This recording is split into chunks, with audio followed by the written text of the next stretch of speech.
เป็นศูนย์ฝึกวิชาชีพหลายสาขาแขนงการเรียนหนึ่งในนั้นแม่นแขนงคอมพิวเตอร์และข้อมูลข่าวสารเทคโนโลยีที่มีนักเรียนนักศึกษาในปัจจุบันนี้มีจำนวน9ห้องเรียน5ระดับฝีมือแรงงานซึ่งประกอบมีชั้นต้นชั้นกลางและชั้นสูงปัจจุบันรวมมีนักเรียนทั้งหมดภายในแขนงจำนวนหลายกว่า300คนจะเปิดรับสมัครแบบฟอร์มเข้าเรียนตั้งแต่เดือนกันยายนของทุกๆปีในการเรียนการสอนมี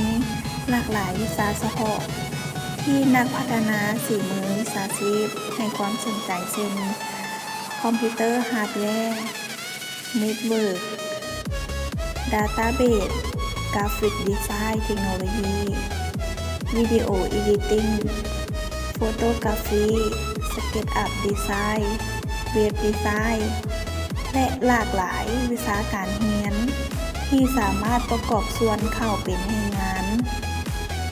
ตอบสนองตลาดแรงงาน